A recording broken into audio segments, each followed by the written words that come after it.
Hello everyone. Welcome to Community Spotlight, the program that features our Georgetown youth in a positive light. My name is Peggy Hoffman, and we here at Community Spotlight would like you to know that we are supported and sponsored by the following people and businesses. Our major sponsors are Sierra Microwave Technology, Troy and Mary Rodriguez and Sierra Microwave, based in Georgetown, Texas, designs and manufactures microwave components for space, military, scientific, and commercial customers. Troy and Mary are big supporters of the Community Spotlight and our Georgetown youth. Next, we have City of Georgetown Utilities, dedicated service from the City of Georgetown's community-owned utilities. Jim Briggs and his staff are working for you and our community of Georgetown. Jim and community-owned utilities is very involved and financially supports the youth of our schools. First Texas Bank, Georgetown's only locally owned and operated full-service bank. Other banks have branches in Georgetown. First Texas Bank has roots. Go by and ask for Barry Haig. He's looking forward to being of service to you.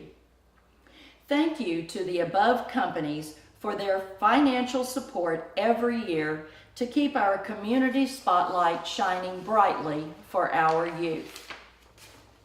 Next, we have our other sponsors, Regner Realty and Mr. Dale Hoffman, a local realtor serving your communities. Also, Pit Barbecue. Remember, picky people pick the pit for their barbecue. Also, David Collision Repair. David and his staff have been in business since 1978. And Larry says, we don't just remove dents, we remove doubts. Stay tuned for other incoming sponsors, and remember that you too can be a sponsor of our Community Spotlight. Last but not least, we would like to give a big thank you to Mr. Dale Hoffman, Dr. Bill Farney, Dr. Ted Coy, Jim Briggs, Stan Malden, Curtis Hoffman, and Aaron Clough, along with the other many volunteers that make our Community Spotlight possible every week. And now, back to the game.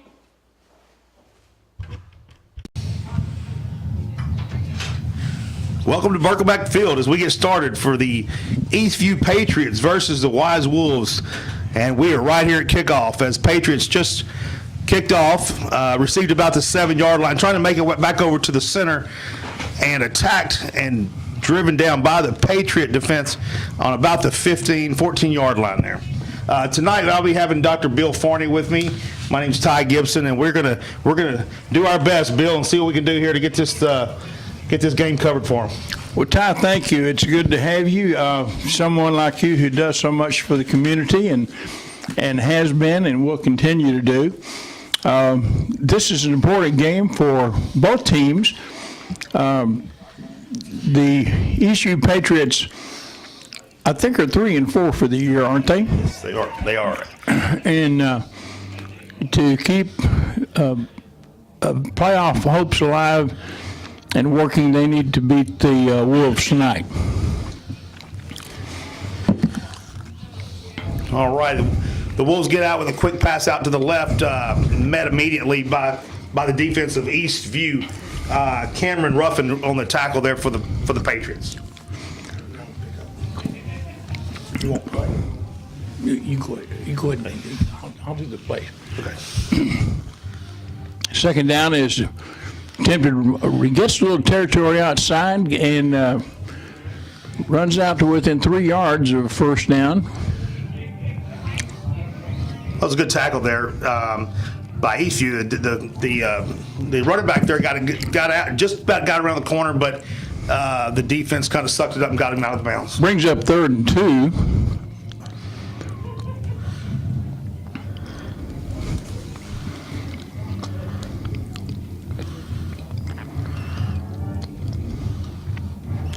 And another right sweep, short sweep. Picks up the first down for the Wolves. You know, Dr. Forney, the Wolves have a good-sized offensive line, and they seem to be pushing back a little bit on the Patriots as we speak and getting some good yardage there on these runs. 1st and 10, on about the 31-yard line. Twins left, split right. Handoff that's sniffed out by the Patriot defense for a loss on the play. That was a great play there by the defense to containment. The left side stayed in containment, and when the pass was thrown, they swarmed him. He had nowhere to go. Good play there on the Patriots side. Yes, brings up 2nd and 12 now. With 10 minutes remaining in the first quarter. Ty, this is first year for varsity football for the Wolves, isn't it? It sure is. You know, you know, go ahead. Good run to the right there, but again, did not pick up the yards lost on the first play, so it's going to bring up a 3rd and 11 for the Wolves. Dr. Forney, you are correct. It is the first year of varsity play for the Wolves, and you know and they have a pretty good team. I mean, they're not a bad looking team. You know, as Eastview did several years ago, they've kind of grown into this varsity level, and this year they're on the big stage. Right, and of course, one good thing about developing high schools, intercepted. Ball thrown out to the right, intercepted by Patriots. I didn't catch that number. I am working on that. Looks like number 85 for Eastview with the interception, and that would be Stephen Reyes with the interception. Reyes, and setting up shop for the Patriots on about the 15-yard line. And that's an enemy of any offense, that interception. What a great start for the Patriots. And Reyes stepped right up and picked that off and ran it back, and they're starting about the 15-yard line. Good way to start the game off for the Patriots.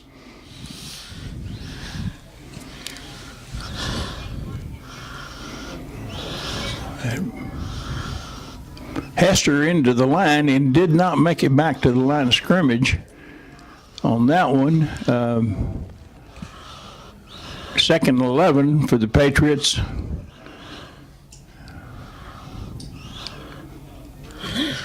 And Dr. Forney, I think we've got running back there is Espinoza. Hester will not be seen until the second quarter. I see. Pass complete out to the flat and covered immediately by the Wolves, bringing up a 3rd down play. So when you speaking of Hester, 1,000-yard rusher already at this point in time in the season. Very impressive runner. He's backed up by Espinoza, who's filling in for the first quarter until Hester will be out there in the second. Oh, okay. Sorry, I missed that. I was in the booth a little bit late. Looks like the flag on the play. Looks like defense was offsides on that play. See if we get the rule from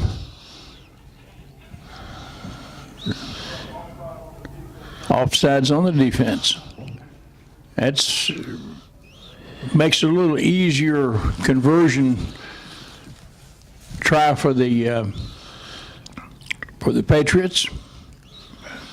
Conversion of the first down attempt anyway. 3rd and 6 now. As early in the game, Ty, we're getting into crucial plays already. Absolutely. 3rd and 6, important run for Eastview. Pass complete. And first down completed and down around the 4-yard line. That was a good quick pass out by the quarterback to get it out to his receiver, and as you said, get some quick yards down to about the 3. So good play there, and looks like the Patriots on a run here for a first score of the game. Now the coaches can relax a little bit We have a penalty. I didn't see that flag. I didn't either. I didn't see when it came in.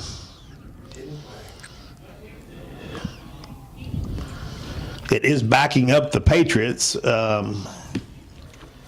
Let's see what the call is. I don't know if you...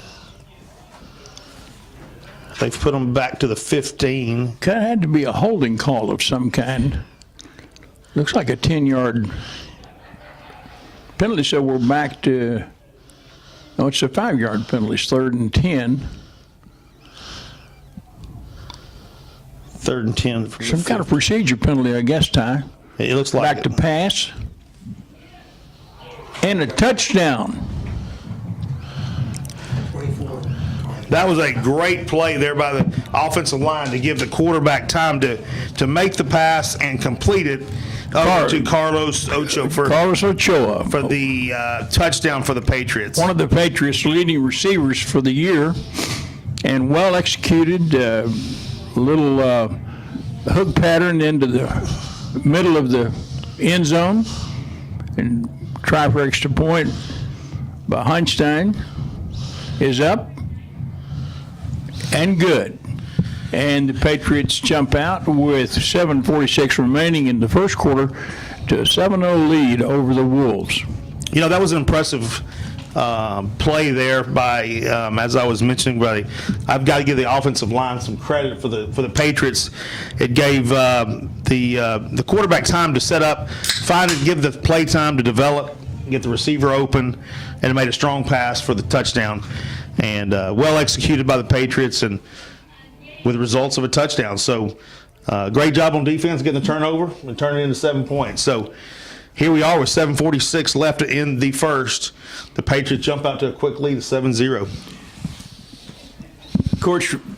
Coach Davies will take all the gifts he can have for the Patriots, and that one was initiated by an interception, brought back to the 15-yard line, and then a subsequent score by the Patriots to take the initial lead in this game. Beautiful night for football. It Absolutely. Is cool and crisp, and even dry. Yes, after about 3 weeks of constant rain or usual rain or wetness, we have a dry night. That's right. Kickoff out of bounds.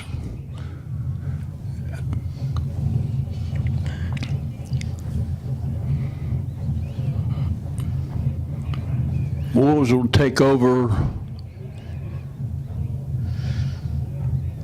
at about the 30-yard line. I believe that's the rule. That's where the 30-yard line is where the Wolves will take over. And you know, one good thing about these opening varsity seasons is that you won't see many seniors, if any, on the Wolves team, and next year they'll have the advantage of having experience for all those kids who are a year older next year. Absolutely, and being able to get that varsity coaching for multiple years has been very nice. Eastview Patriot defense rose to the occasion on the first down play and held the Wolves to no gain, or maybe a slight loss. Still second and 10 on the 30. Calling the signals for the Wolves is Jackson Sandlin, number 12. Sandlin back to pass out to the right flat. A host of Eastview tacklers meet him out there, and again, little or no gain on that second down play. You know, the pass was made out to Miller. Miller had a couple of moves and got by a couple of Patriots, but the swarming defense didn't let him get too far. Good play by the Patriots. One thing about the Patriots this year is they have played really hustle and pursuit defense. Where they've run into some problems late in the games, they couldn't hold the lead. They've scored well, but they haven't been able to hold the lead late. Quick pass to the right. Again, good defense by the Patriots, and little or no gain on the third down play brings up fourth down. Great defensive play there. I would say Dalton Love was right there on the receiver. Quick pass out from Sandlin, and Dalton Love on the Patriots defense was there to meet him. So Good play. And we'll see our first punt of the night by the Wolves.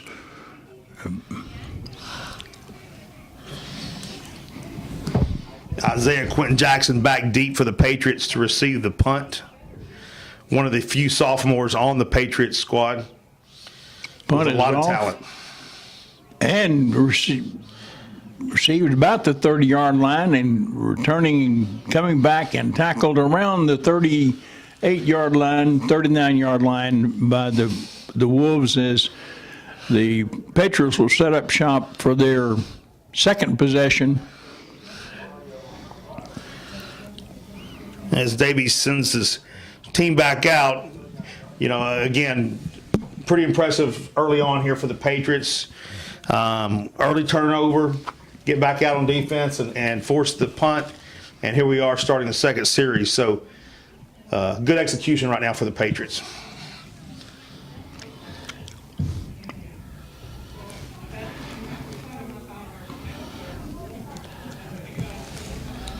Pass completed for a first down. Over the 50 to about the 47, 48-yard line of the Wolves. Good throw, good catch. Catch was by Kobe Cavanaugh, and as you said, Dr. Forney, enough for a first down, and the Patriots on the move again. Espinoza up the middle. And picks up about 8 yards. You got to give credit again to the guys up front and making room for these running backs you're getting 8 yards of run. That's some good work on the front, guys. Patriots in their quick tempo offense quickly to the line on a 2nd and 2. Quick pass left. First down, down around 36-yard line. And quickly again, the Patriots back to their formation. Playing this quick time puts pressure on our defense. It sure does, and you'll see him not as much now, but you'll start seeing some hands on the hips as the game goes on this type of offense, because that defense, it wears them down. It makes it tough in many areas, just substitutions from just wearing them down to getting subs in and out. I've noticed over the years that when this happens at any level, collegiate, professional, or high school, that the ones I noticed with their hands on their hips are the defensive linemen. They really putting that extra effort into it with having to push against another body and get right back down and do it again. Yeah, it's those quick offenses now, they definitely, you can see it wearing down on them for sure as we get ready to go back into play after a timeout. 1st and 10.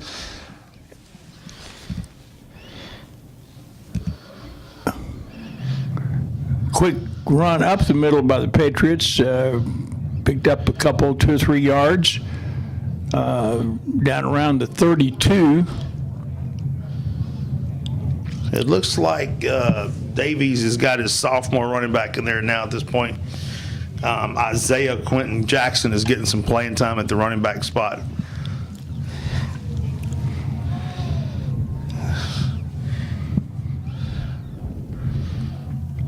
Interception.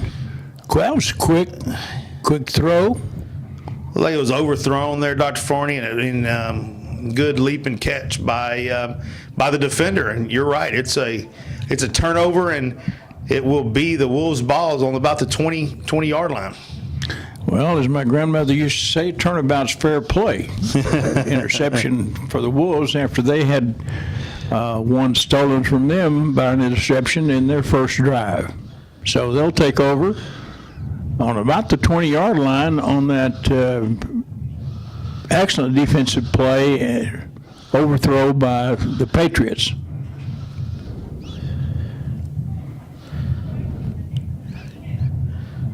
The Wolves are. Oh, we look like we got a penalty, a false start called on the Wolves. procedure penalty, takes them back, makes it 1st and 15 for the Wolves.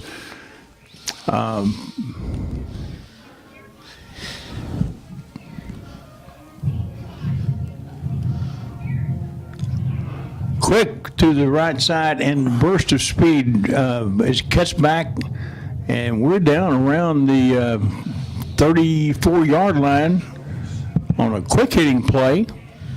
That was a quick run, and DK Little for the Patriots were able to run him down, but not after getting a good chunk of yardage there for the Wolves. The play was cut off by the left defensive side for the Patriots, and then he turned it back to his left and picked up good yards. 1st and 10 from the 34. Again, good yardage up the middle for about 3 or 4 yards. And we have a tempo pickup by the Wolves. They're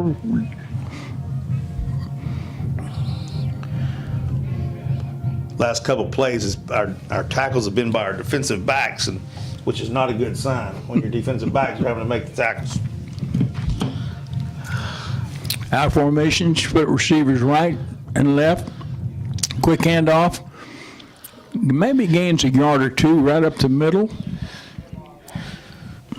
Trevon Watts for the Patriots came around that end and really picked up that handoff quickly and minimized the gain of about a yard. You were right. Good play, though, there by the defensive end, Trevon. Trevon is the one who cut that play back a while ago, but there wasn't anybody inside to help him when the runner cut back. Now we have a 3rd and 6, important down for the Wolves as to try to maintain the drive. And great defense, so many numbers, I'd say 3 or 4 tacklers in the middle of that Patriot defensive line held him back and brings up a 4th down and a punting situation for the Wolves with 2:21 remaining in the first quarter. With the clock running. Another great play there on the left end. That time coming off that end was DK Little with a direct. He just came around that end when he was able to pick up that running back really quick to keep him from getting the first down.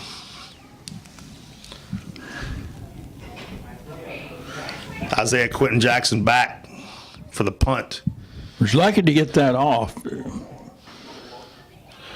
And punt was not very long, out of bounds over on the east sidelines. And the Patriots will get the ball on about the See where they've spotted they that ball. finally spot it. They're having some little conference on the field there, Ty, to see what 38? 38-yard line. 38-yard line. Pretty good field position for the Patriots.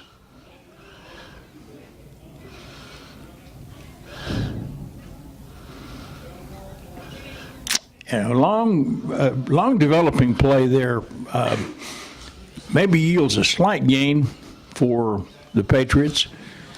Espinoza tried to get around that end, but there was many Wolves there waiting. He was not able to shake loose, but 3-yard gain, 2nd and 7 on the 41.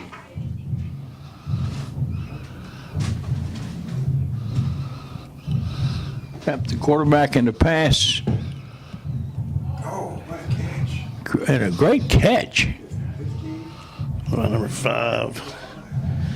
That's Kavanaugh was the catch on that play. It was a great throw and catch there for the Patriots. Kavanaugh on the reception with a first down for the Patriots. Kobe again adds to his collection. A great run around the right side, takes it all the way down for another first down tie inside the 25-yard line, down around the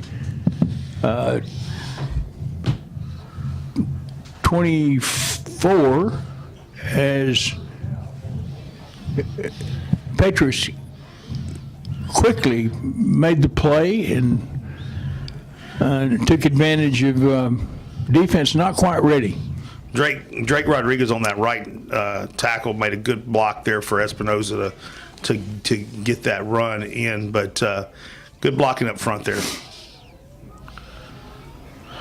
Again, a run up the middle, which may be our last play of the first quarter, unless they use their hurry-up offense. Down around the 16-yard line, brings up 2nd and 1 for the Patriots.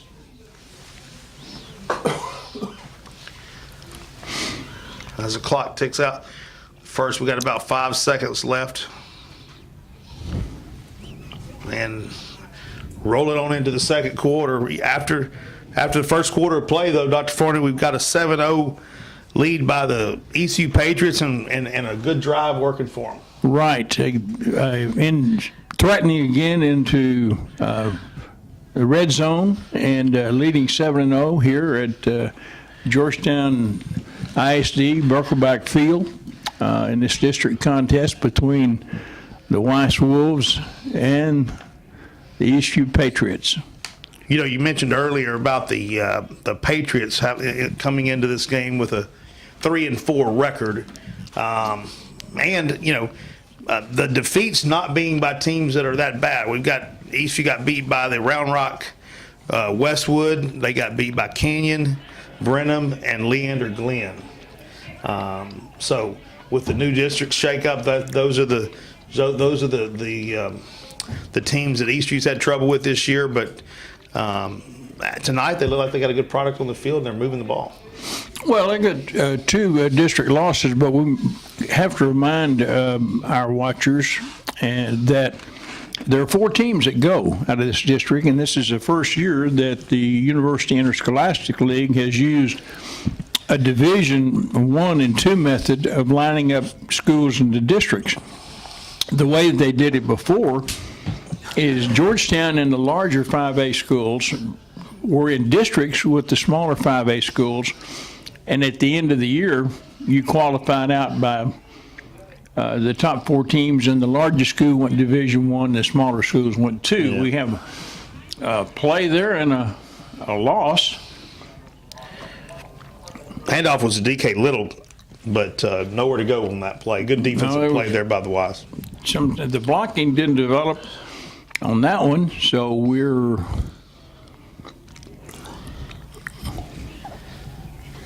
back to a 3rd down play, another important down.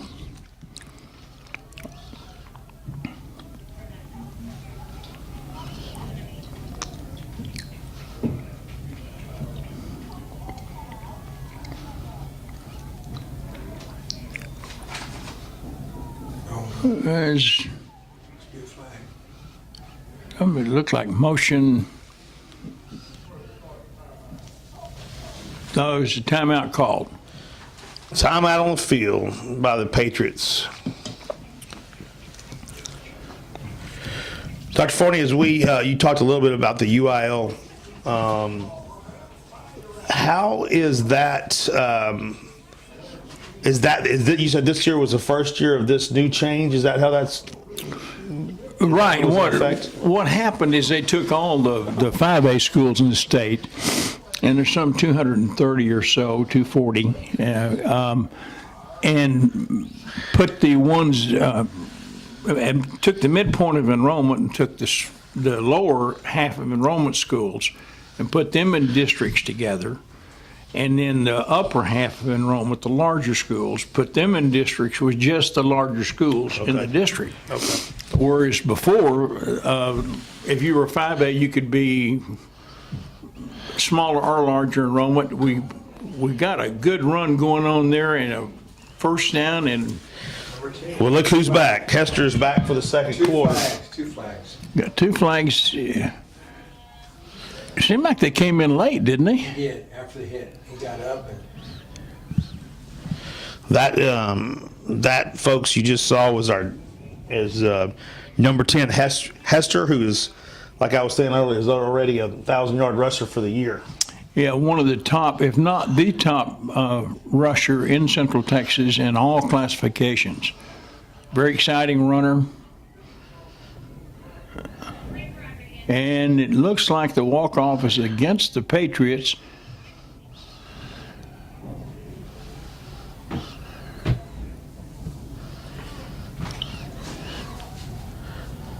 Where's the call? Can't see the call, but looks like a 15-yarder. So block in the back or illegal block of some kind.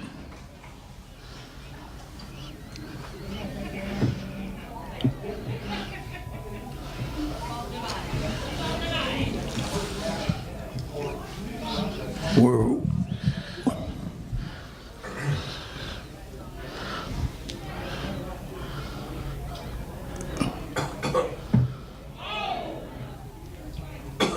It was a post-possession penalty because it's a 1st and 10, so they gave Hester the first down, but then penalized for a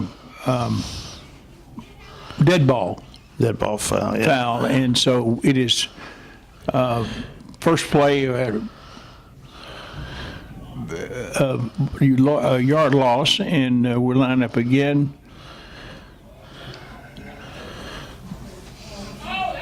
Look at that. Wow. Oh my goodness. What a play. Handoff in the backfield. Awesome. And 24, Carlos Ochoa. Great play. Little high, but the defender fell down. He sure did, and the receiver with the defender going down a little bit, the receiver was able to adjust on that higher pass and still make the catch and pull it in to the end zone.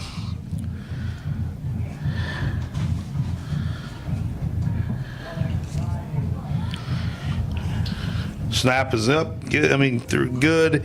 Einstein again on the Einstein. conversion, and we've got a 14-0 score with 10-10 remaining in the second quarter.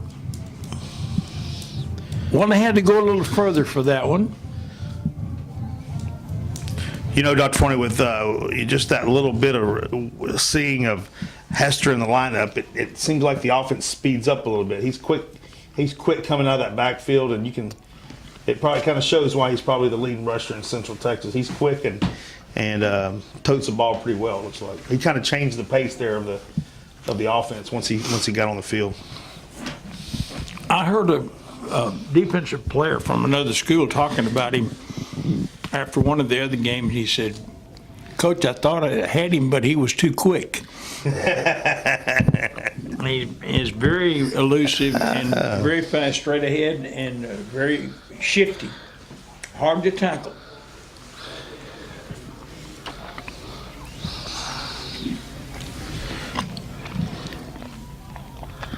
Patriots to kick off.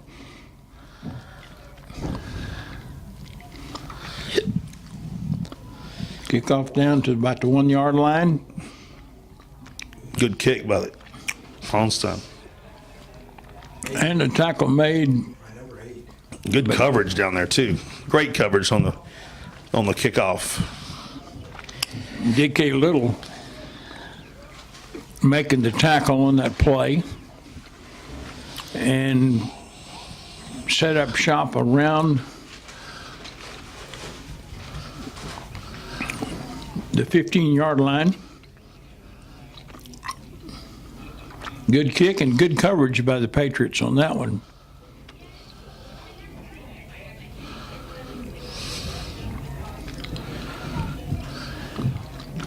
Quick handoff by the Wolves and 4 Patriots. Gang tackle, as they Well, that used to was say. yeah, it was. That was a swarm of them there, and that was just a good pressure there put on by the Patriot defense. That whole front line was up in there and nowhere to go for the Wolves. One of the hardest things to do at this particular time as a coach. Looks like we may have a penalty here, Dr. Forney. Yeah, we got a penalty again. It was He's still stepping.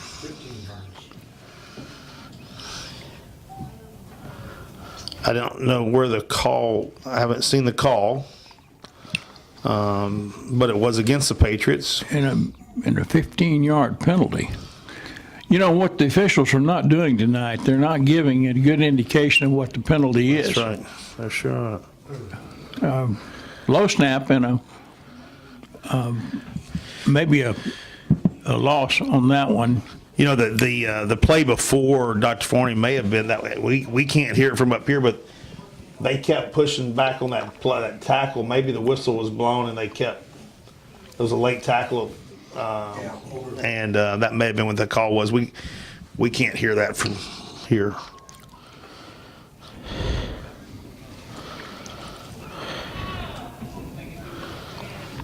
Quick throw out to the left. Incomplete. Brings up 3rd down and 9 for the Wolves. On about the 34. You know, it's pretty impressive, Dr. Forney, is you watch this Patriot lineup. There's a lot of kids that are playing both sides of the ball. They're in and out and playing, you know, you'll see them on the punter out on the defense. And it's impressive to see them playing them all around the field. Long incomplete pass down the left sideline. Are there any flags? I don't see any. Okay. Good coverage that time for the Patriots by Devon Little, who was right there with him coming down the sidelines.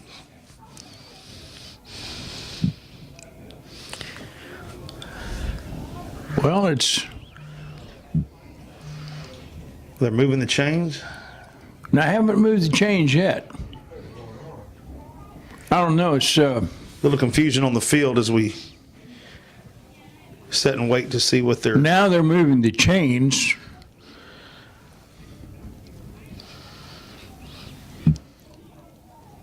Jimmy, why didn't it indicate nothing? No, we're not. It's like we're at a playground game. As far as officials are concerned, We got to usually try to figure it out ourselves what the call was, it was a major penalty and a 1st down, and no signal. and now a play's been run, so it's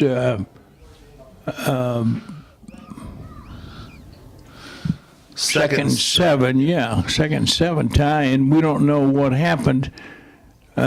I assure you folks that both of us know football. If we could just get some signals out of the on-the-field officials, we We would. don't get sound up here. We're trying to watch it there. Good run, and right at a 1st down. And the way he's going to mark the ball, the chains do move, and it's a 1st down for the Wolves on the 40-yard line, trailing 14-0 with 8 minutes remaining in the 2nd quarter. You know, the Patriot defense is doing a good job, and particularly the linebackers. The middle linebacker keeps making his way through into this tackle. Unfortunately, they're getting some yardage before he's getting to them in some cases, but doing a great job of getting free. Oh, great move. Quick throw and a missed tackle out on the edge, and as a result, we have a 1st down around the 25-yard line for the Wolves, as Weiss is having some success.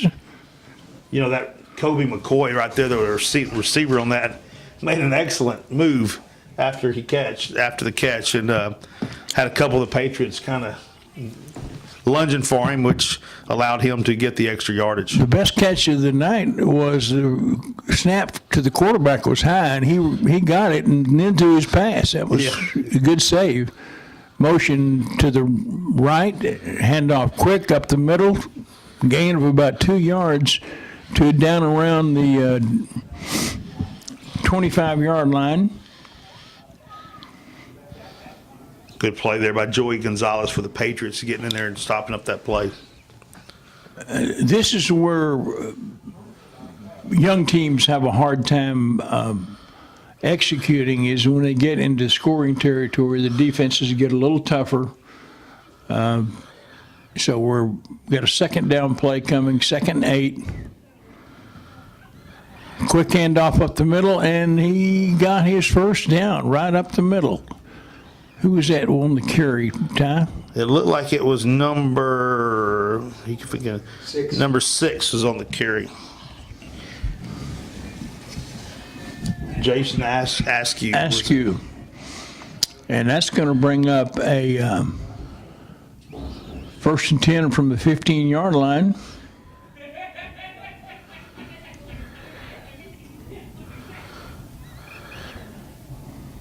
Good defense on the other side, Absolutely good play. but still a gain.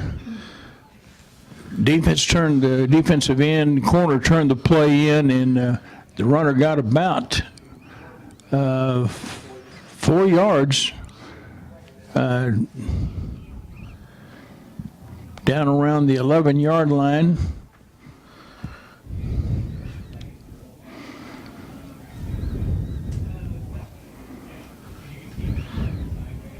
Another quick handoff and good defense. It met in the hole for little or no gain. Great play there by the swarming defense. Again, stood up early by number 53 for the Patriots, Jordan Hadley, and then the rest of the team helped to assist on the takedown. 3rd and 5, big down for the Wolves. Quick handoff. And I believe he may be close to the first down. Again, their Wolves are attacking the middle of that Patriot defense and quickly, setting up 1st and 5, 1st and goal. And the pile kept moving, stopped initially at the 5, but it kept moving down to around the 3 or 2 yard line. It's fun to watch those guys. They get the offensive line in front of them and behind them, and they just push. Used to, that was illegal. But under current rules,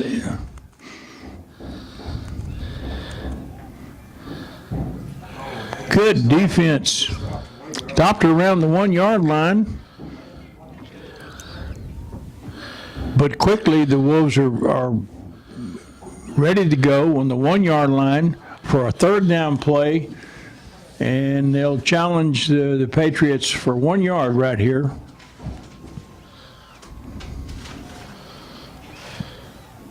Stop. And again, stopped for little or no gain. Whistle blew. The pile continued to move, but it's going to bring up a 4th down.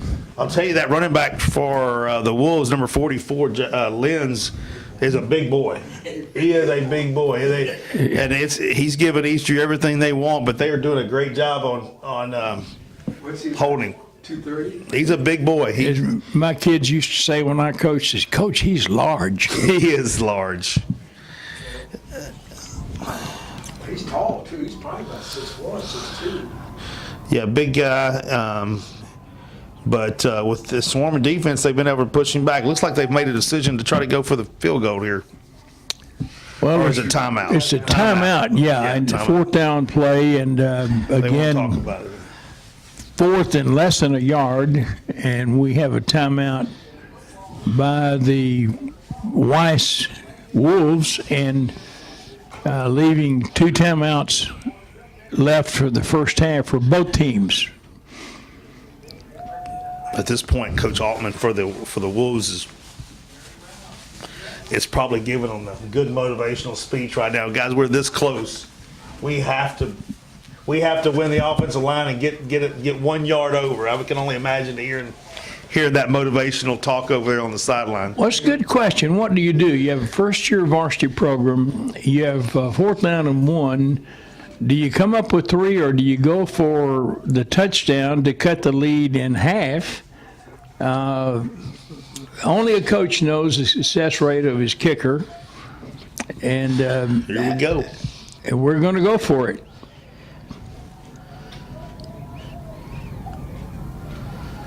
Big number 44 is in the backfield. Oh, mixed And they got, quarterback mixed up. wow. Quarterback was going to run the read play, and the Eastview defense was in so quick that it jammed up both the potential runner and the quarterback, so nobody got anything. They lost a yard. Lost a yard, Yeah. and the Patriots take over, and what a spectacular goal line stand. Absolutely, that was a For wonderful Eastview. stand. That will be a check mark on the goal board this week in the Patriots field house, because that was a great stance to hold them on 4th and 1, and again turn the ball back going the other way. And disappointing, but nothing ventured, nothing gained. Quick pass out to the right, to the left rather, and very close to a first down reception. Devon Little is on the reception. Big body over there. He's a big receiver for Colton to Clausen to throw to. It is the first down. The chains move. 1st and 10. Quick handoff in the backfield. Good run out, and about 8-9 yards on that play out of bounds, with Hester carrying the ball. And as you said, Ty, he does make a difference when he's in the game. Yep. This seems like they're moving a little faster back there with him.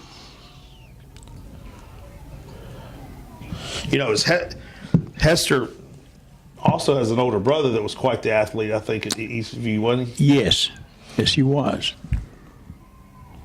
Quick handoff up the middle. I think enough for the first down. Again, that was to Hester, I believe. So many jerseys around the pile, I can't tell. Yeah.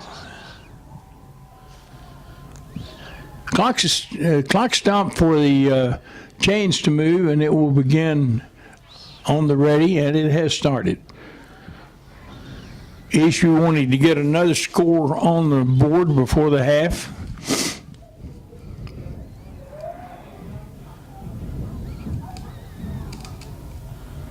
Back to pass. Oh, great catch. He's gone. He's gone.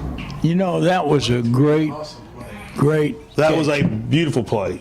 It really was. Well developed, well set up, timing, offensively. You got to give the offensive line credit to get the play off, and our man Devon Little, again, as we keep calling his name, 22, yeah. was the receiver who caught it on the run. Great pass, and another 6 points for the Patriots. Well, with 2:34 remaining in the first half, it gives a not insurmountable lead, but a very comfortable lead going into. What do you call it, back? What's going on? Because they haven't put a point to scoreboard yet. Yeah, again, it's the mystery call. We're trying to figure out what is going on the field. We don't see any call, but They called it back for some reason. no, No, we started. we were way down here. way down here. We now have the ball at the 20-yard, 25-yard line? 1st and 10, yeah. Not sure what the play call was, or how that even got the ball to that. Look at Hester. Hester busting up the middle for over 20 yards. Well, Where, I don't understand what just happened. I didn't see a flag. But how do you get a penalty that will just put you halfway there I versus? know, I didn't see a flag at all. evidently somebody would have committed an infraction behind the play, because the penalty was way back on the 30. I saw no flag, didn't see no referee call anything. He didn't call nothing. The white, I zoomed in the white guy. Hat. We're not supposed to criticize the officials, folks, but Dale Hoffman, folks in the box that's criticizing No, we're never. the officials. let me just say that I'm critiquing their mechanics at this point, because they're not giving proper signals. They're thinking now. And we know they're not. It's not just us, because the PA system announcer doesn't know what's going on either.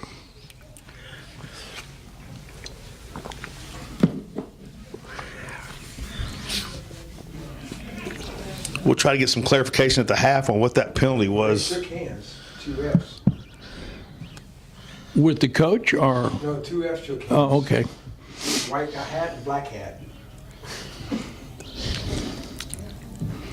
I am. The white hat and the black hat. That's what they wear. The white hat's the head man.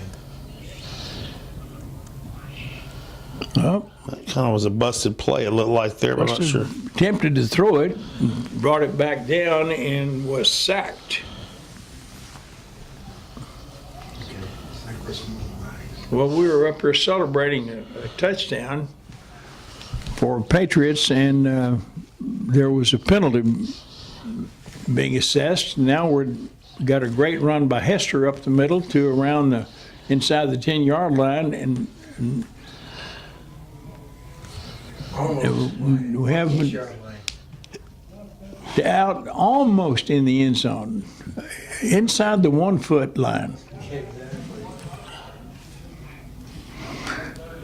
Third down, 1:44 remaining in the half. 14-0 for Patriots, quickly lining up on a third down. Would you think they would, well, he's in the end zone, touchdown Patriots. No flag touchdown. Jackson Colson with the keeper for the Patriots, and good push by the offensive line there just to get him in there. A good thrust by the offensive line. Absolutely. Heinstein again will attempt PAT.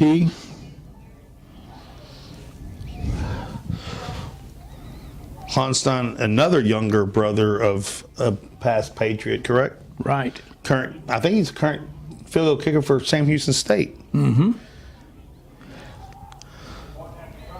And it's good. And the score goes to 21-0. Eastview over the Weiss Wolves.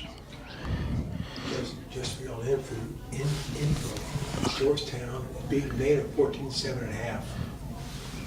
You know, it's a good showing right now for the Patriots this first half, and again, I think Dr. Forney and I are struggling more than most trying to figure out what some of these calls have been. But as far as the scoreboard goes, the Patriots have had no trouble, and a good, comfortable lead at 21-0 with 1:39 remaining in the first half. And Ty over in Manor, the heavily favored Manor team, undefeated in district to date, is playing Georgetown, and Georgetown is leading at the half 14-7. So other Georgetown folks are interested in that game. It's in Division I, the larger schools in Conference 5A, and this is in Division II, the smaller. We say larger and smaller. I think Eastview has got about 1,700 students, or maybe a few more in high school, and Georgetown High School has around 1,900.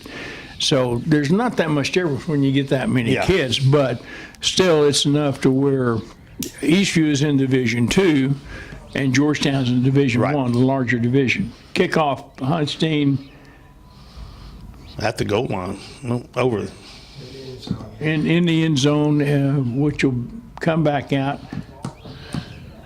We've had a lot of people confused this year about if you fair catch the ball anywhere inside the field of play, 5 or 10 yard line, it comes back out to the 25 on the kickoff.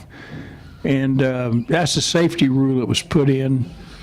At all levels, isn't that? Yeah, at all levels, right. Collegiate and high school. Yeah. Of course, our high schools go by NCAA rules. We're the only high school association in the United States that goes by NCAA rules. All the others go by what they call National Federation rules. Weiss picking up 5 or 6 yards to the left as the clock ticks down to about a minute and a half left. And as crazy as football is these days with all the spread formations, and they have time to score. Absolutely, they really do. Some of these quick plays here, they could be on the scoreboard quickly.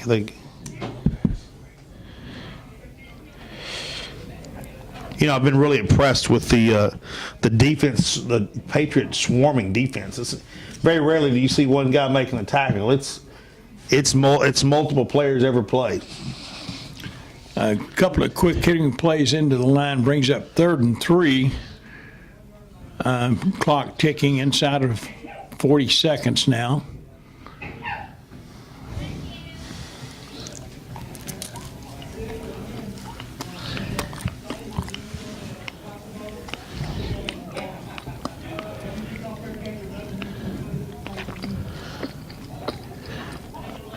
And they have a loss on the play, which is going to bring up a 4th down. Unless Eastview calls a timeout, I don't think this play will ever get off. Drake Rodriguez on that play there, Dr. Forney. Quarterback had trouble holding on to the ball, but it gave Drake enough time to get through the line and drop Sandlin, the quarterback, for a loss. Good play. As you mentioned, it looks like we got 18 seconds left with a timeout called. Is that what we got here? Timeout called, and I believe that, don't know who called it, but each team has one left. Yeah, because we're not getting signals even on timeouts. Punting situation for 4th and 6 for the Wolves.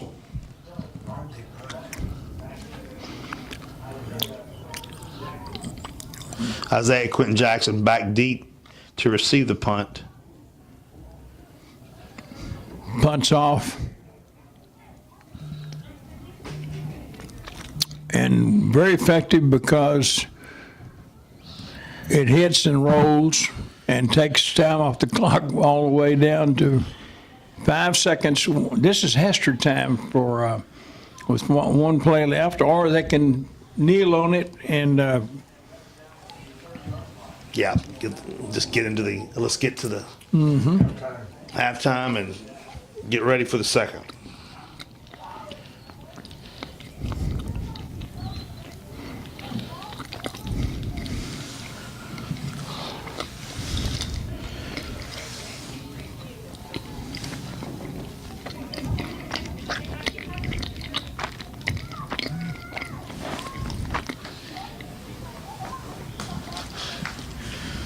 All right, as we get started back. Spread formation, quick pass to Hester. That'll do it, Dr. Forney, for the first half. And it is halftime with the score, Eastview Patriots 21 and the Weiss Wolves 0. It's exciting. It's been an exciting first half if you're in red.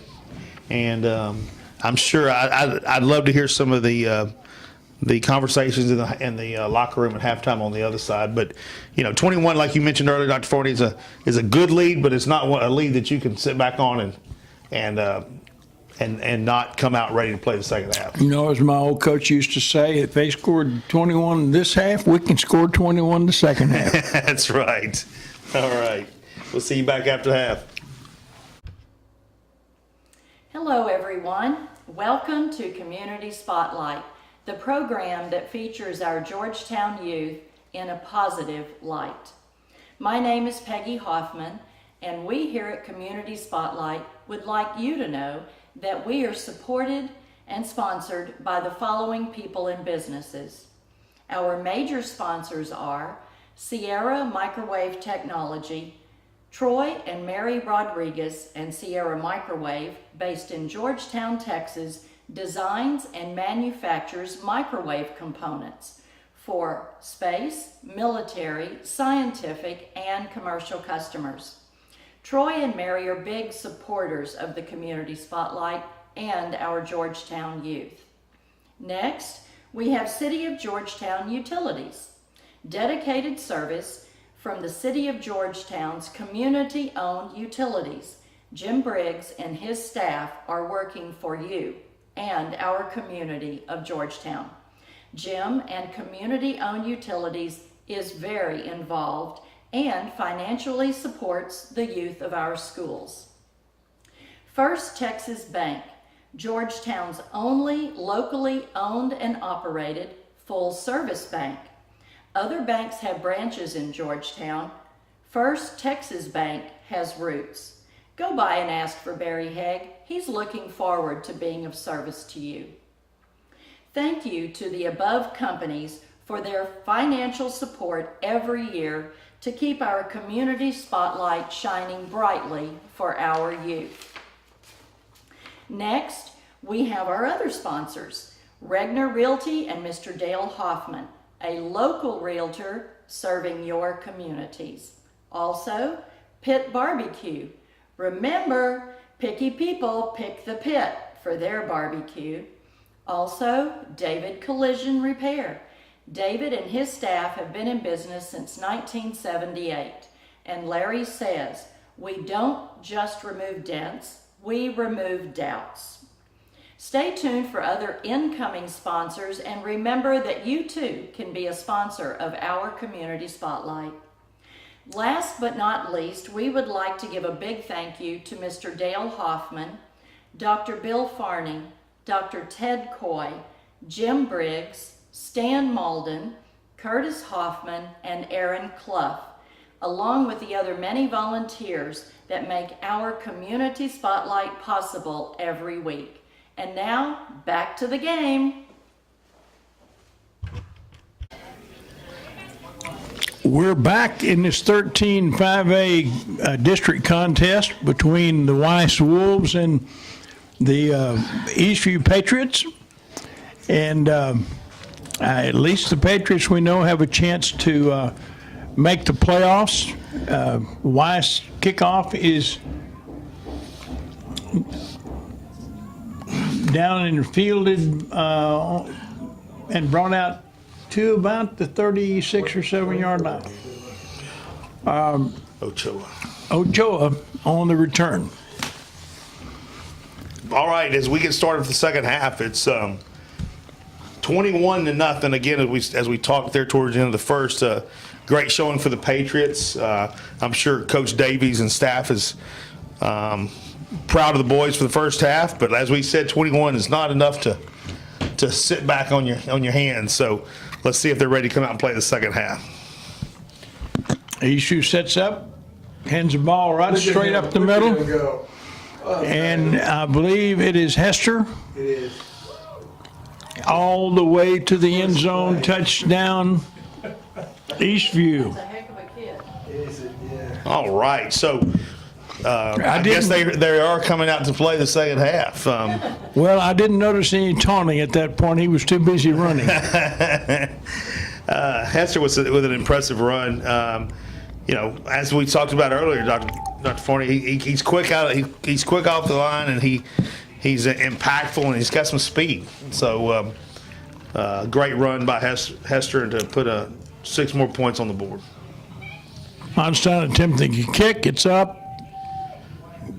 And it's good, making the score 28-0 in this 13 5A contest. Again, Division II, Conference 5A, and the winners of this district will play 14 5A, which is Alamo Heights and those schools down around San Antonio.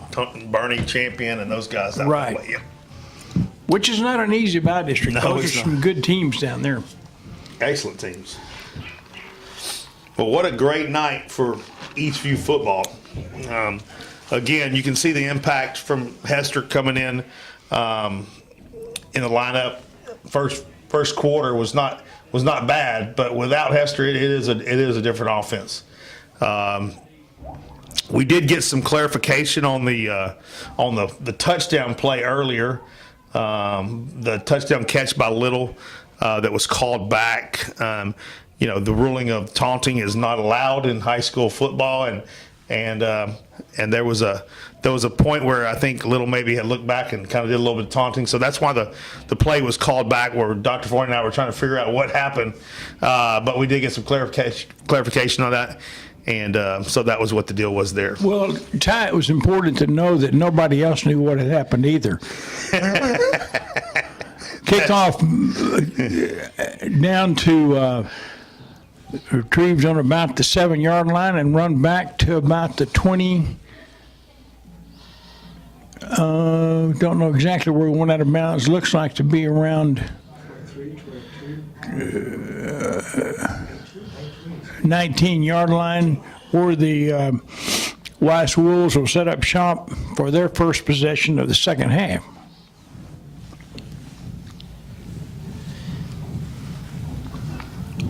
.11:34 in the third quarter.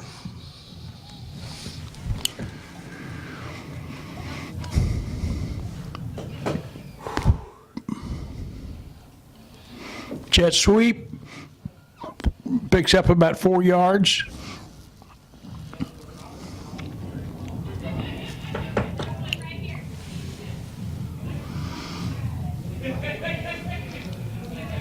Could not get around that turn. You know, it looks like he was trying to find that opening spot, but the Patriot defense is just like I was saying earlier, is just a swarming type defense.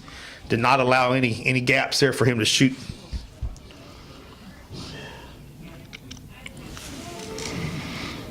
Quick handoff up the middle.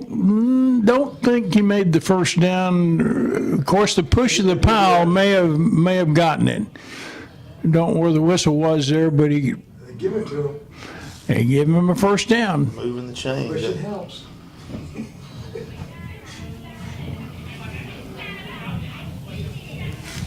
Yeah, that was a stop at one point, and then the moving pile did get them over the line. 1st and 10 for the Wolves.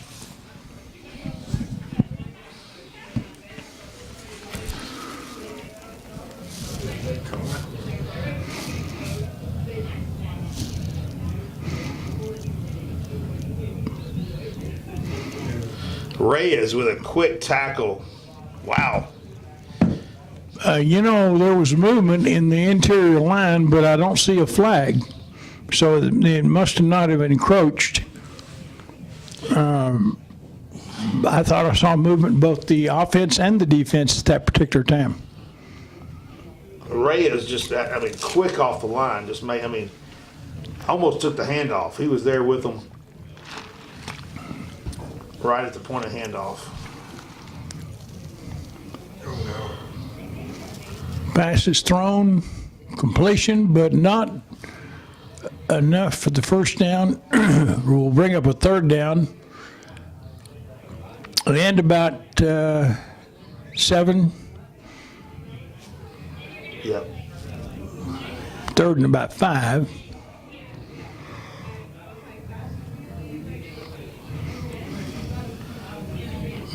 They're all waiting the play call to be coming in for the Wolves.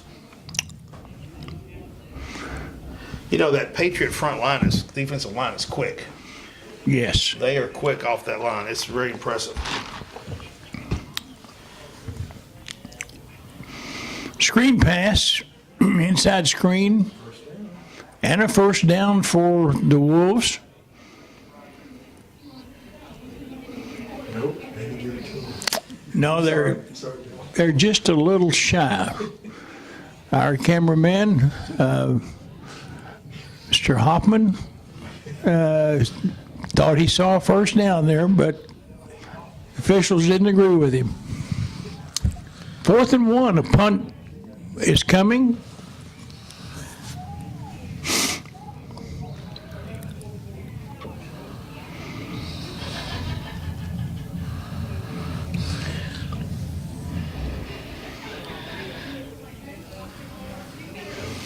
Ball again, not a long punt, and gives good field position for the Patriots. Once again, the Patriots will start off with 8:41 remaining in the third, up 28-0.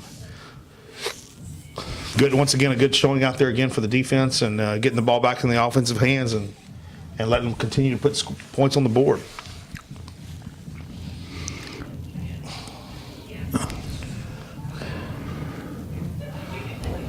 You know, whenever we have the ball, I say we, whenever the Patriots have the ball, they've got good weapons in Hester. Three of their receivers are adequate, and they are more than adequate. And actually, Espinosa is a pretty good runner when Hester's not in the game.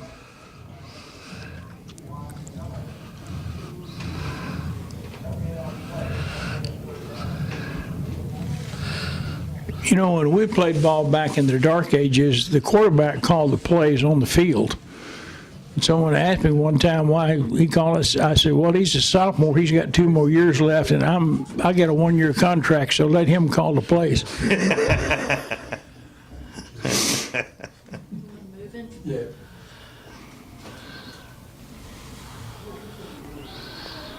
Intercepted? No. No, complete, but tackled pretty quick. That's close.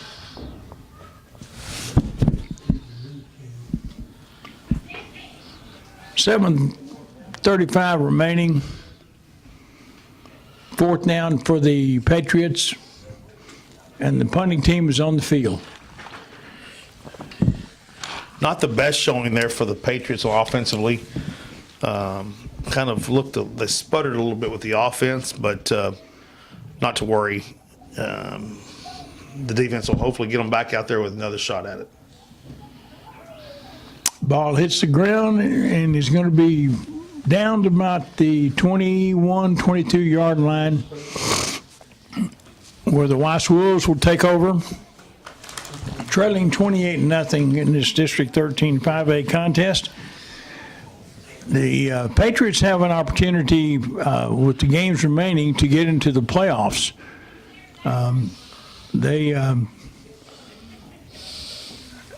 They've had some close losses, but they still have an opportunity, if they win this game, continue to stay ahead and win this game, of getting into the playoffs. With that 14 bracket, it's or a 14 playoff, it is. If you got it. Looks like there was a fumble as we were. A fumble and an alert 31 covered it. Isaiah Knight jumping on the ball. And there is a turnover, and Eastview has the ball in really, really good territory. Around the 17-yard line.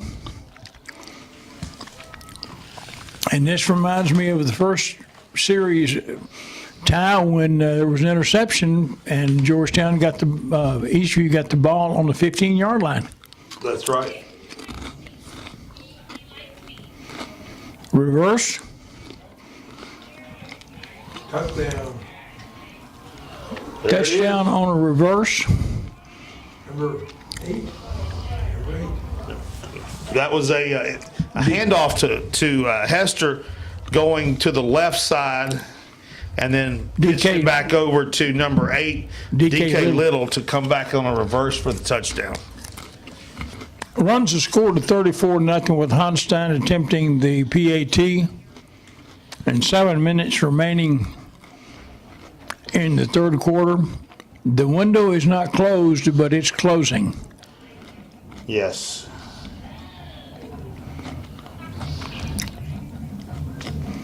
Kick is up, and it's Patriots 35 and the Weiss Wolves 0.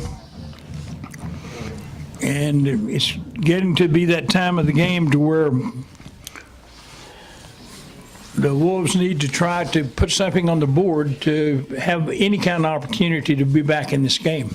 Absolutely. I mean, you're up at the numbers now, 35 with up 35 with 7 minutes and 13 seconds remaining. It's that could be that hill's getting steeper, with the way the Eastview's moving the ball, each time they get it, that could be a tough one. But anything can happen, as we've seen before in sports. I did get an update a while ago out of Manor. It was the last I saw, and you got an update here, 28-14. Georgetown with the lead. How much time is left, Dr. Forney? We've got it's going into it's 12 minutes in the fourth quarter. So pretty late in that game, Georgetown's up. But that's definitely that one's too close to call anything at this point. There's still a lot of football left for Manor, who was coming in as a heavy favorite in that game. Well, again, what was difficult to tell in that ball game, in that conference or division, is that Georgetown played the toughest two teams first in district, and Hutto played the teams that were weaker, so they were undefeated going into the game, whereas Georgetown was 1-2. So it's hard to tell. Newspapers don't know, parents don't know, coaches sometimes don't know. That's right. And the Weiss lines up again. Runs a jet sweep to the right. Ooh. As we turn the corner at the line of scrimmage, what Dandy Don Meredith would say, a malfunction at the junction. 52 made that good tackle. 52? Made that great tackle. Yeah, that was a great stop there by the defense. Roland Hines on the hit. A hard hit. Yeah.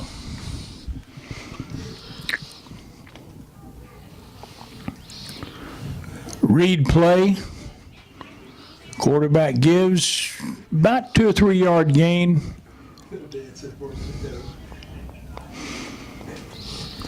And sometimes the tacklers are already there, and the one who gets the ball doesn't, says, "Don't give me the ball, I don't want the ball." Yeah.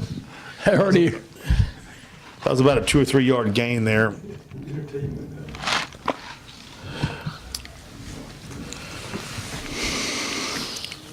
Third and 6 now. Critical time for Weiss.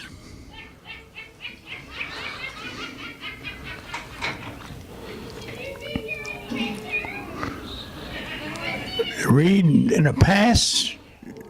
Intercepted by 10, Hester. Hester. Zion Hester with the ball. And he's still active and reversing his field. We had got a flag on the far side. And Hester's eventually tackled on about the 2 yard line after he ran probably 100 zigzagging across the field. But it's coming back here. But there's a flag back on about the 40 yard line, that's going to be a long way back up the field. The interception will stand, but the foul occurred after the interception. He's going to tell us. Shake his hand if you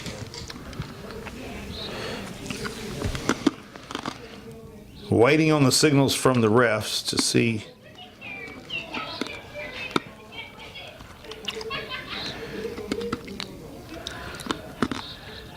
Flipping. Personal foul.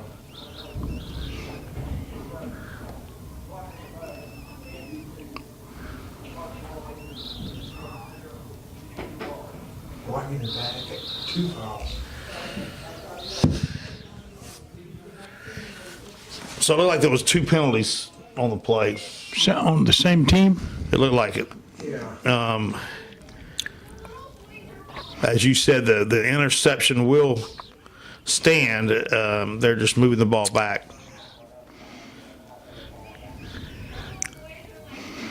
So both penalties occurred after the change of possession, after the interception.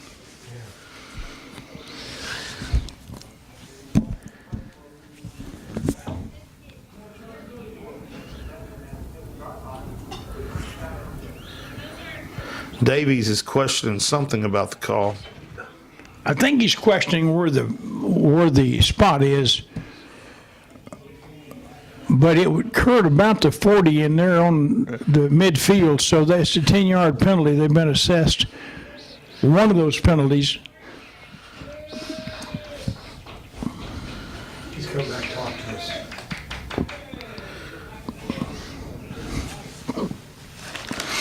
So the referees are huddling to explain it to Davies. Maybe as Dr. Forney's talking about the spot of the ball. But that was a quick meeting, and back to play. It is currently, without any further adjustments, Eastview's ball on the midfield. Number 21.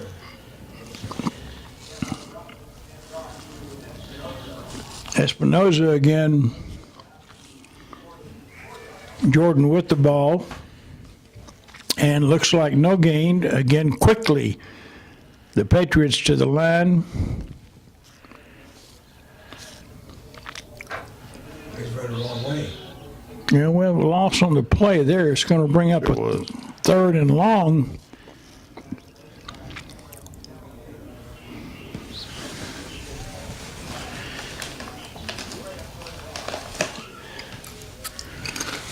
Yeah, I'm not sure what happened there, but the defensive line was behind inside the play before they could have developed anything there.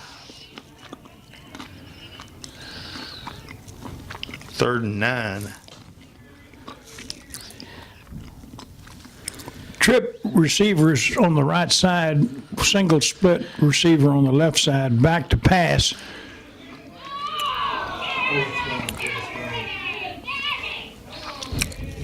Overthrown, and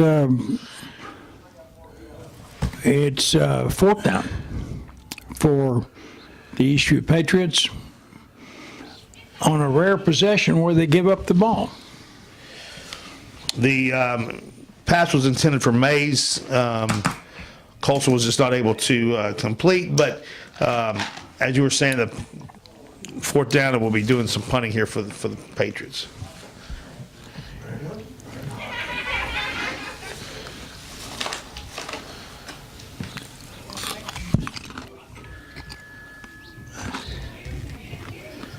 Oh, fumbled it. He got it back. The punt was caught and dropped roughly around the 13-yard line, but the Wolves were able to fall back on it, and that's where they'll take possession of the ball.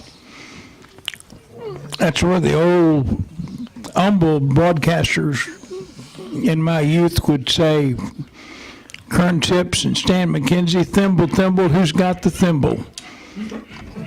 As they described a fumble. Thimble, thimble, who's got the thimble? An old game. Snap back. And no gain. Maybe a loss. Again, the speed of the Patriot defense is impressive. They are not all evening. The Wolves have been trying to get out around that end, and the Patriots, with their speed on the outside, has just not allowed that to develop. And impressive speed there on the defensive side of the ball for the Patriots.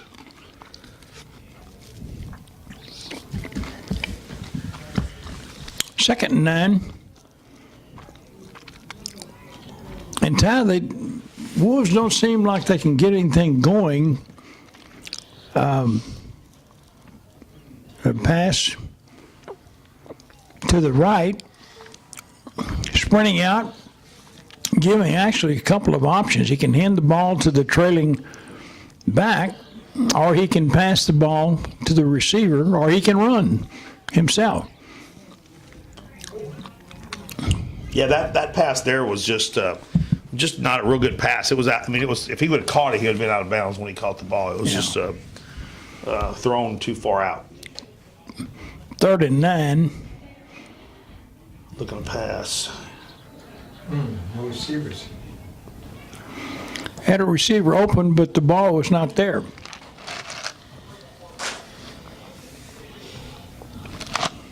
Justin Henry on the defensive side of that coverage, and it looks like we're 4th and 9 now for the Wolves, who will be punting near their end zone.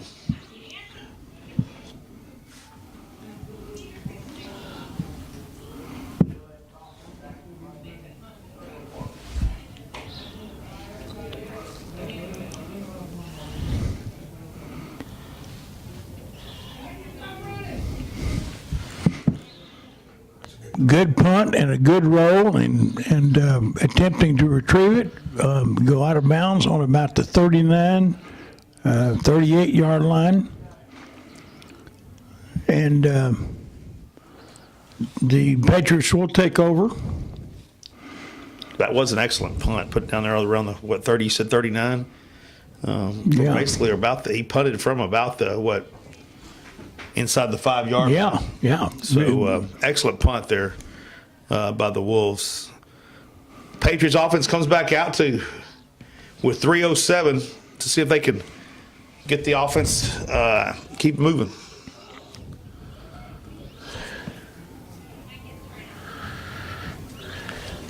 It didn't look like much happened on that one.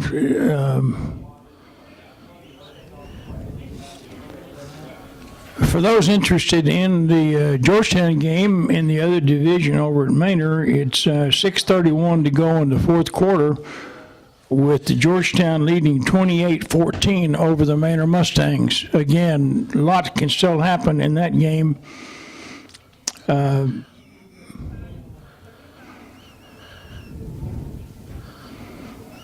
Quick pass to the right, defender missed. First down for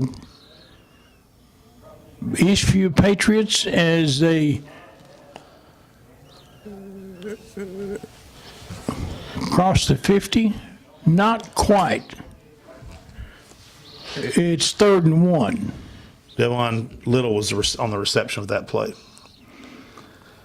He's had a good night. He sure has, and he's one of the leading receivers in Central Texas right now. Yeah. He is definitely he's really good after the catch, yards after the catch. You watch him; he's a big body and long-legged, and he gets them moving. On 3rd and 1, the Wolves do an excellent job stopping Hester, and brings up a 4th down and another potential. No, brings up 3rd down, another potential kicking situation if you don't make it. This is on the wrong side of the 50 for the Eastview Patriots. But they're leading 35-0, so with 1:57 to go in the 3rd quarter, and are being penalized right now. 5, 10 yards?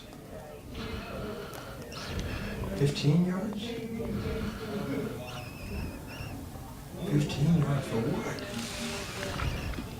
It has to be an unsportsmanlike conduct penalty for a 15-yarder, because there was no action and no flags on the running play to be a clipping.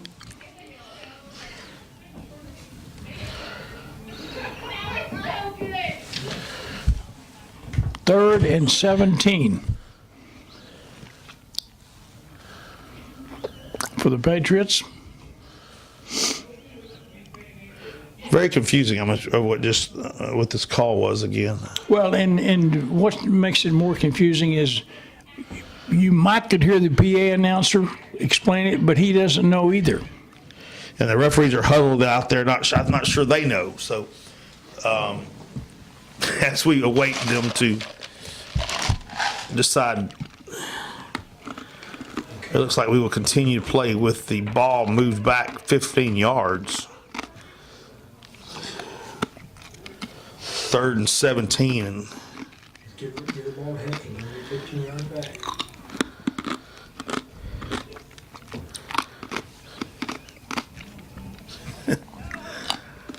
all right, let's see. We're still got some confusion where the referees are standing in.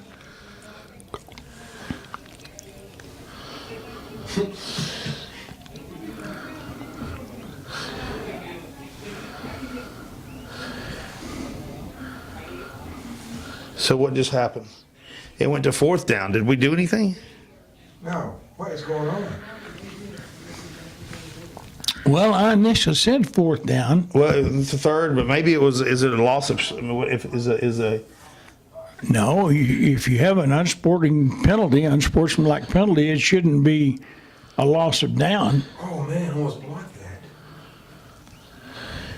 that. Excellent punt. Down to around the 24-yard line.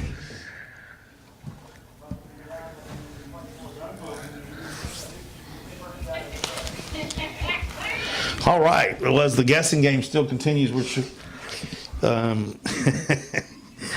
it makes it interesting to try to figure out what's going on. And as Dr. Forney says, it's I'd feel really bad if it was just us, but I think it's everybody here. As the public announcers is struggling a little bit as well, and I think Davies is just kind of throwing his hands up down there, wondering what the call was. So anyway. Well, it's comforting that I'm not the only one ignorant. Yeah, of what's that was going kind on. of what I was thinking for myself as well. There he goes. Quarterback keeps the ball and is tackled. An excellent I run. see the flag now. Too hard. Did we get a horse collar? I didn't see like a horse collar, no. The flag's out here where the tackle See occurred. what the ref says. Got the horse collar. Yes, that is the call. He didn't look like a horse collar. I had him on film.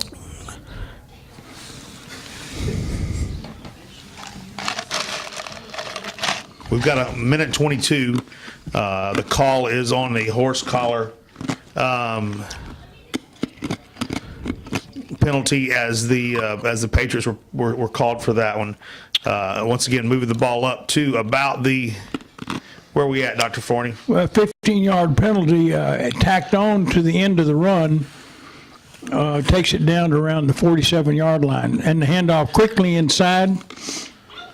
Going around the outside. Wow. And enough for the first down on that offensive play. So the Wolves are moving the ball. Askew for the Wolves was with the run on that play, was able to get out around the end, which we have not been seeing this evening, where the Patriots have been able to keep them from getting out around the corners. But there's been two plays, the last two running plays, the Wolves have been able to break through those ends with some success.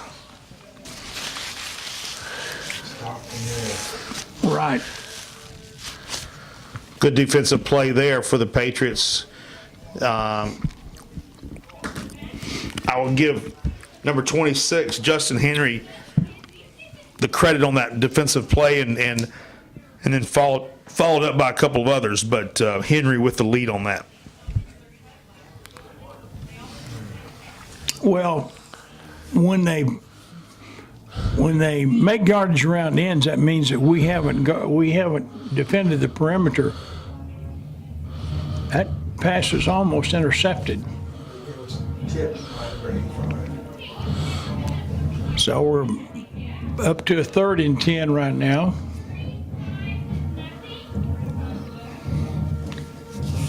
With the Wolves on the 30-yard line, facing 3rd and 10. Ty, are they in 4-down territory? I would say they would be. Absolutely. At this point in time, I think you have to. If you've got any shot at all, you got to start. You got to get some points on the board fast, and punting the ball would not. I don't think would help at this point. Once again, I think as you were talking about earlier, a lot of options coming out of that offense, the way they run their offense. I think the quarterback's having a little bit of trouble executing on some of the passes, and really it's just overthrows and some out of bounds that would have been no major big plays, but I think it would have been enough to keep getting them some first downs that they've missed the opportunity to stay alive on the offensive side of the ball. Right, and as you said earlier, picture that whole team with everybody coming back with a year experience next year, and they'll be a different ball club. Absolutely.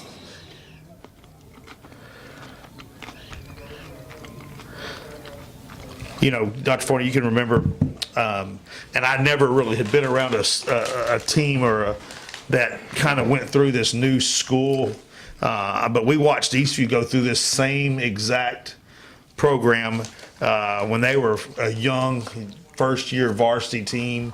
Good athletes, but just not, and had some great coaching for several years, but just not physically the bodies and the experience that some of these other guys have after years of playing varsity. And that senior year, that 1 year makes a big difference on a lot of these athletes. As you said, you'll see the Wolves next year come out and really their players start to develop more, their experience level gets higher, and it'll be a different team on the field with the same names on their jerseys as next year.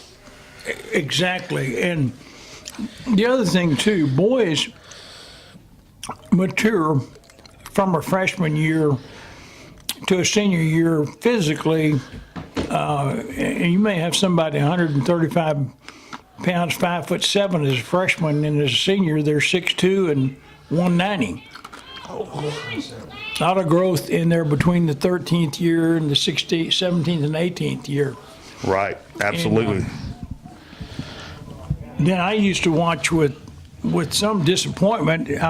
I coached in a community that had a lot of German kids and Czechoslovakian ancestry kids, and they would graduate at 170 and 6'1", and then when they were 22 or 3, they would have grown to like 6'3" and 210. It looks like we're in the 1st and 10 for the Patriots. The ball was over on downs. Eastview going the other way. It was a 4th down territory, and the Wolves just were not able to convert it over. So here comes the Patriots going to run out the 3rd quarter and head into the 4th quarter with a 35-0 lead at this point in time. Well, at this point, it looks like Patriots are going to win and keep their hopes alive for postseason. They'll have 2 pretty good games left after this. This being the 8th game or the 9th week, with most teams having an open date. So we'll see what happens from here on out. I don't see much happening in the 4th quarter, but things could blow up and the Wolves could come alive, but we just don't know. That's absolutely. I feel pretty safe and confident at this point in time. But The lady is song. yes, I didn't say and with 12 minutes left, 35-point lead, Davies has got to be a little relieved what you hope for at this point in time is that there's no major injuries or anybody gets hurt. So I guess the question is, do you start leaving your starters in there? Do you start? And I don't know if Davies has that option. I don't know if those guys, they don't have, as we were talking about earlier, a lot of their players are playing on both sides of the ball in some cases. Well, count the players on the sideline, and that's how many subs you got, and there are not a lot of players. Right.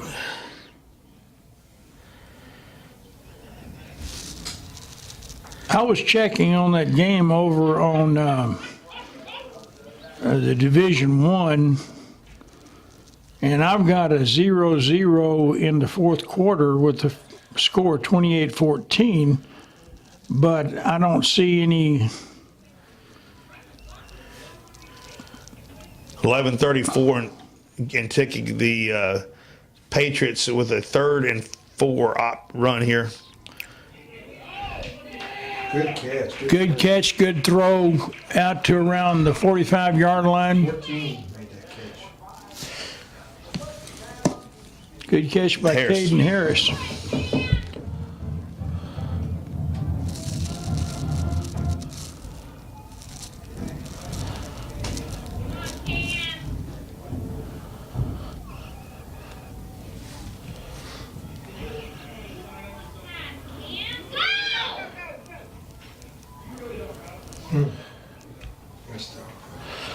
Espinoza with the ball. Short gain. Brings up a 2nd and 6.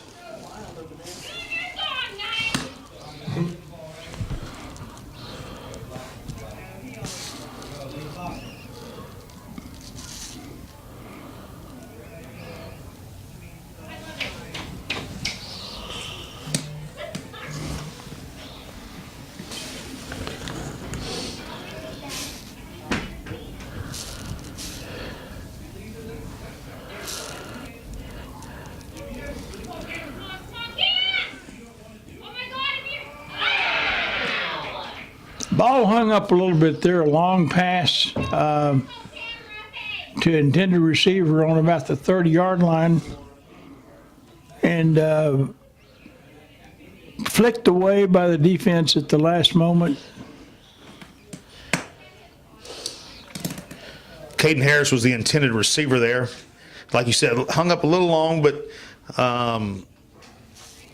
luckily it wasn't intercepted. 3rd and 6 now.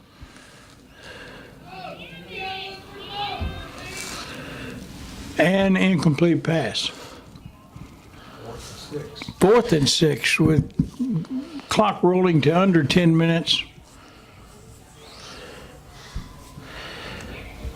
Those looked like that was maybe a broken play a little bit.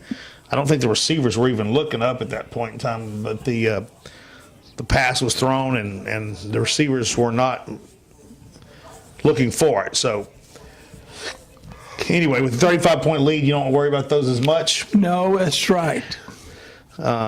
Just get a good punt and get it down the other end of the field, and let the defense get on the field. That bounce. Yeah, and a good punt down around the 15-yard line sets up the Wolves into an opportunity to break that scoreless drought tonight and get something on the scoreboard. And as a coach, you're always looking at what can I get out of this game? And I think at this particular point, there's still something that the Wolves can get out of the game, and that is to maybe punch a score in to set up a basis for another week. Looked like there was a bad snap there, or mishandled, and it pushed the ball back where the Wolves will take over about the 5-yard line. That'll be second and 20. It looks like for the Wolves after the mishandled snap.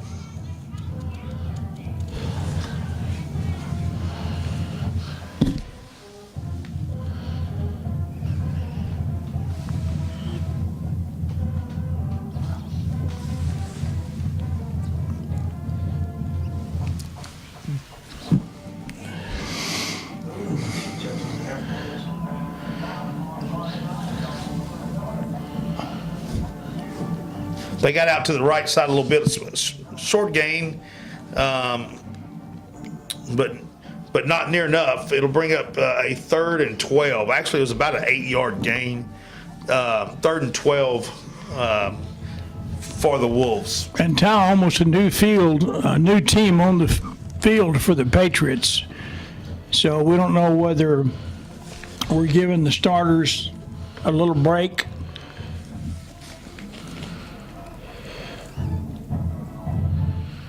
Great defensive play there. Number 22 for the Patriots was right in there on that screen play. Good pressure coming from the left side. Number 50 was really putting some pressure on them, and that's let's see, number 50 is Rodriguez on that defensive end, and 22, who's been our receiver star for the night, just made a great defensive play to back down the pass. And the punt's off for the Wolves. And a good punt. They were backed up pretty far. It's going to be to about the 45-yard line.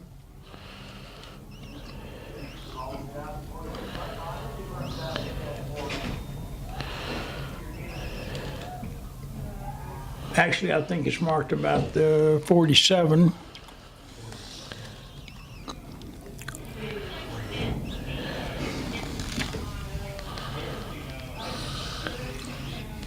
And Eastview sets up.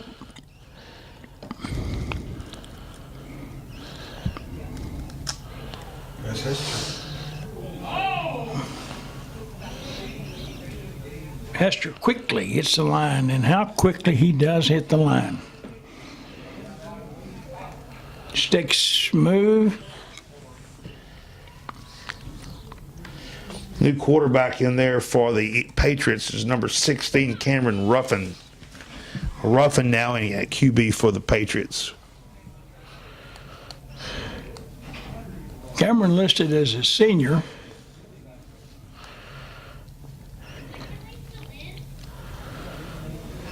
Rolling to the left. Good try. Incomplete pass. Ruffin came out throwing the ball. Is he left-handed? I didn't notice, I think he threw that left-handed. but it looked like it was a strong pass. It just Yeah. in and out of the hands of the receiver. I'll take note of that next time on camera.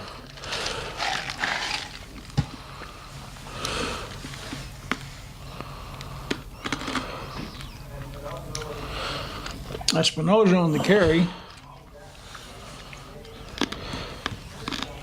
Brings up third down.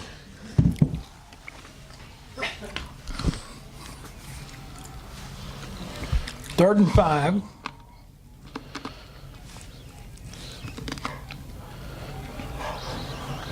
Take your time. 7:35 and counting.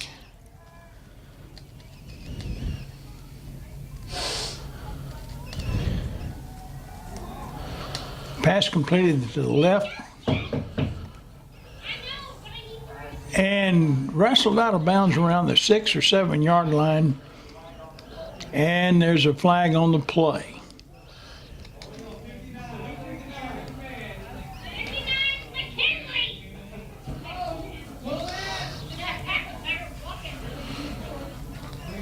Against Eastview. Got a holding call against the Patriots will bring us back. 10 yards. As you were saying, we got some different linemen in there. Davies is bringing in some of the different players and moving them around. And obviously, sometimes you do start getting some penalties on some players that haven't been playing as much. Well, it's timing and it's a lack of experience. Sure. And it's youth and it's nervousness. And it's learning. That's right. And that's what it's all about. That's why you're out there.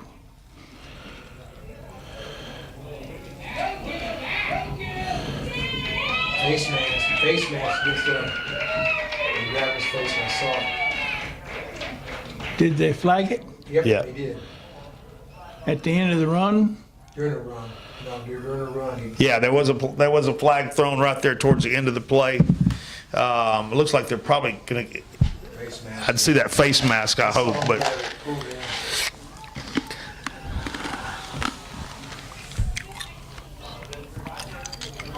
Face mask penalty will add on 15 yards down the inside the 15-yard line, all the way down to the 13-yard line. First and 10. No, baby. Close. Espinoza with the run. On the 1 yard line. Almost, as the old golf announcer said, it was to the lip of the cup, but there's another flag down. Espinoza, good quick feet, Against us.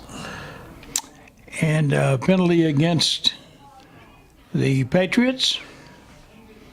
Golly.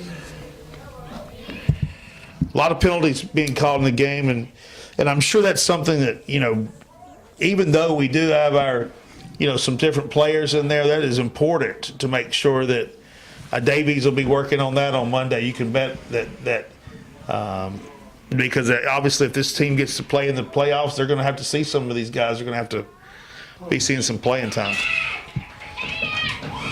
And it's a touchdown. Finally, are there any flags? Missed that. It came back. Looks like it was back to their leading receiver and major player of the game, in my opinion, is Devin Little, who made a great catch.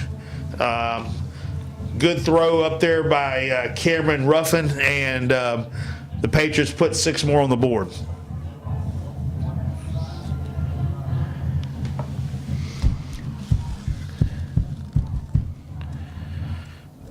Einstein, the kick is up and good, and he is perfect for the night. He sure is. And the score goes to 42-0 with 6 minutes and 10 seconds remaining in the ball game. Final. Georgetown's over. They won it. All right, so with 6:10 left, as we keep seeing, Davies is kind of working in some different players, and with that being said, you're seeing quite a few penalties, as I was talking about, and again, that's something I'm sure Davies will be addressing on Monday. Even with a big win, you do not want to see those kind of penalties in that amount of time. In this same 13-5A district, last week Glenn beat Eastview at the end of the game, barely. And tonight, Marble Falls, in the fourth quarter, leads Glenn 20-7. All right. So that will help Eastview.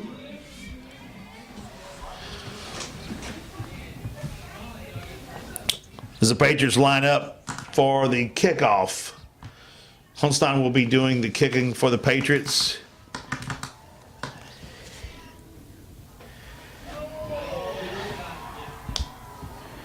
What a great night for Friday night football, huh? This is great football weather. It's in Texas sometimes we sit out there on Friday nights and sweat, and this is one that enjoyable evening to be watching some football. It really is, and I'll tell you something else. This is a little subtle thing, but as a former coach, when you play wet games, not muddy because most people have turf fields now, but the wet games, your equipment wears out quicker. It just gets soaked wet or whatever, and so you have to only wetness you have to worry about here is your sweat. Yeah. In these games, they're enjoyable for the crowd. It's miserable to sit in Yes. aluminum stands in driving rain watching a football game. Wolves take the ball to about the 27-yard line. Yeah, 2-yard gain. And second and 8, trying to get something organized and have a successful ending to this, even though it's not going to be a winning night for them as far as a total score. Right, right.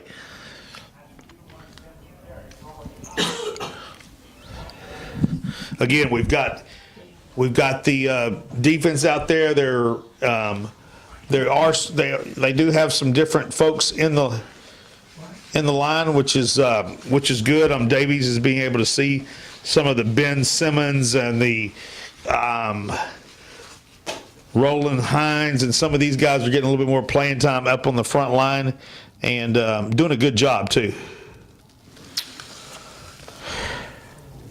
Overthrown, barely out around a well thrown ball, just barely over the outstretched fingers of the receiver.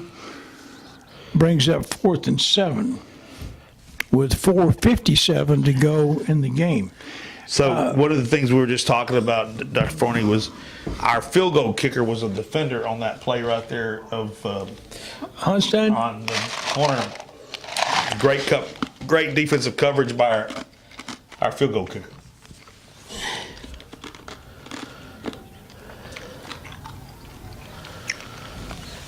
Back to get the punt is Isaiah. Isaiah's got some room down the sideline.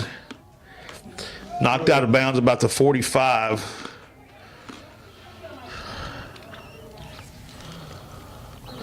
There's always a dilemma on the mind of a coach in a game like this as to whether to keep playing your good players, your top line players, and risk some kind of injury,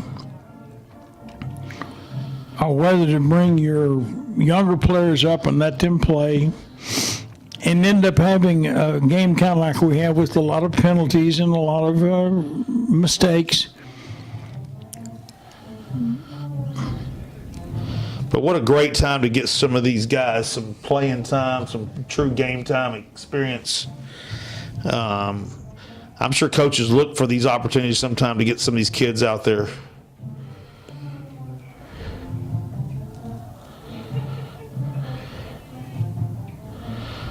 Espinoza. You can see why he's a good runner, because Jordan is a stop on a dime and start real quick. He changes pace real well, real quickly, which helps him when he runs because it makes him very deceptive. Patriots do have a wealth of running backs back there. They're very, very talented running backs. I mean, to me, they've got 2 or 3 great ones out here, and then this Isaiah, this sophomore that they've got split doing on the punt returns and all that is an extremely good running back who I think you'll be seeing next year. So they've got a stack of running backs. Yeah, Isaiah will be a feature back next year. Yes, very talented young man.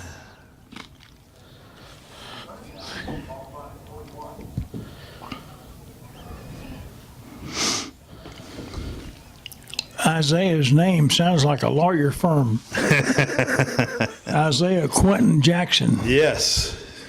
Isaiah Quentin and Jackson.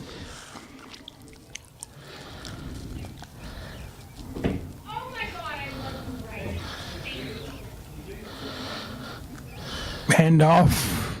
Espinoza again, slanting over the right side, making the chains move. Around three minutes to go in the ball game. I want to thank our cameraman and brains behind this whole outfit. We appreciate his outstanding work and his wife Peggy. Peggy does a great job. Peggy Hoffman in highlighting on our broadcast, our telecast, and on the web. The advertisers that make this program possible. So, Dale, thank you so much for all your work and your dedication. Yeah, and he makes pizzas for us. We get up here and they got pizza and candy and drinks. Yeah. Dale, thank you for preparing all that for us. Exactly.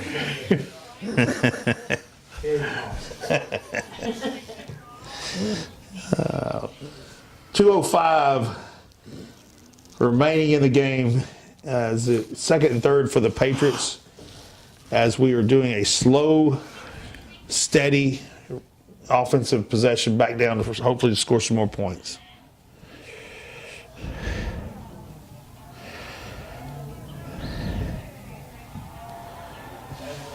That's a first down play.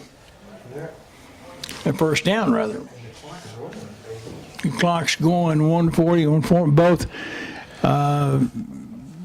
The Wolves have 2 timeouts remaining, and the Patriots have 3 remaining in the half, and probably not too much need to use any of those. We're too far behind for the Wolves, and the clock needing to run or wanting to run. Looks like they're in the position to got the formation to kneel it and let the clock run itself out. Now, next week, guys, we'll be in daylight savings time, won't we? You know, that's a good question. I think we are. I think you're right, Dr. Don't we Forney. change Sunday morning or Saturday night late or something? Saturday night to the Sunday morning, yep. Midnight Saturday. Yeah. Supposed to be getting dark early. Absolutely. Yes. We're going to have this is the time of year where you start going home from work and it's dark. Yeah. Right. 5 o'clock, and I do not like it. I do not like it. Kind of takes you a little while to adjust. Well, folks, with the clock running out here at Birkelback Field, we are coming to a close of a big game for the Patriots. As Dr. Forney said, it keeps the Patriots playoff hopes alive and keeps them in the run-ins for that. And a well-deserved win. Came out, Dr. Forney, with impressive offense. And the other thing was I was able to play some players and probably get some places that they needed a little bit of game time experience. Exactly, because what we can't forget is these kids that are not in the starting lineup are working just as hard and as Absolutely. many hours as those kids that are out there starting. So the clock winds to 0, and we want to thank our sponsors, and we want to thank you for supporting your school activities. Thank Ty for all his good work and his perceptiveness in announcing these activities. And we say good night and good luck to everybody. Drive carefully. Good night.